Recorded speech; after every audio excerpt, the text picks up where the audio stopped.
It's the ultimate travel guide from the people who know it best. Weekends with Yankee. Back in the test kitchen, Amy brings home the wonderful taste of McLoons, serving up a delicious lobster chowder with a modern twist.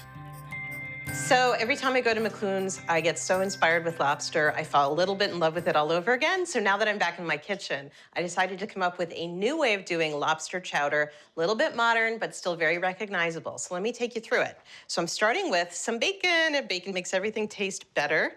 This is 4 slices of thick cut bacon.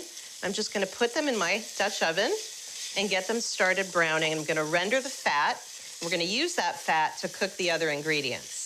So my diced bacon has rendered down really nicely. This is actually gonna be the garnish for my dish. This is 1 medium onion, really simple, diced. That's it. That goes in the pan. And that needs to cook until it's translucent, which should be about 6 minutes.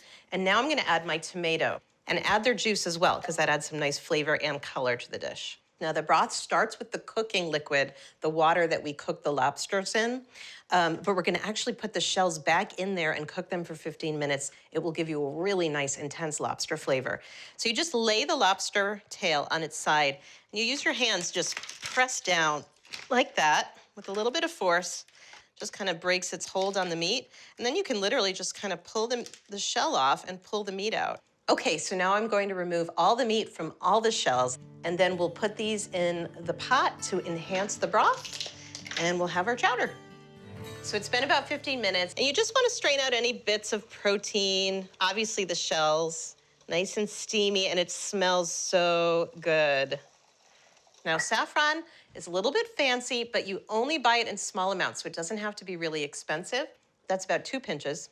I'm gonna scoop out a little bit of the hot broth and pour it over the saffron, and see how it's starting to turn yellow? That's called blooming the saffron. So that's about a 1/2 cup of liquid, and I'm just gonna put it over here to steep like I'm making tea.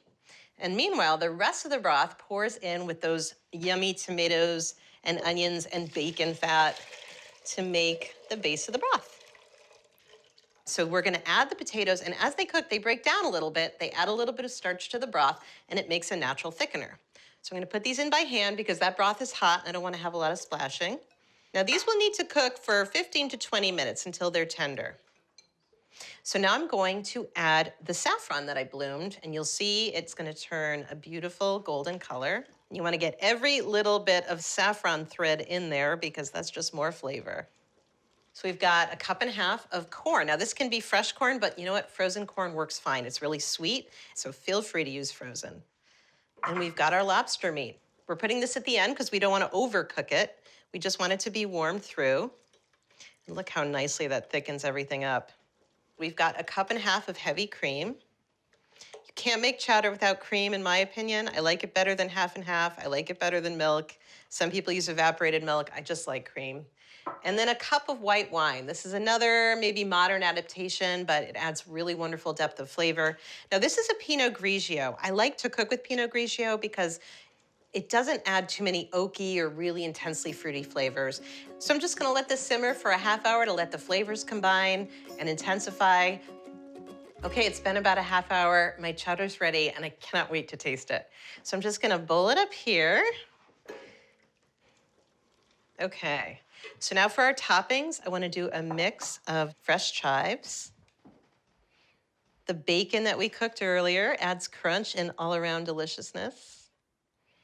And then I want to just lay one of those pretty lobster claws over the top. Oops. And then garnish with a little bit more black pepper.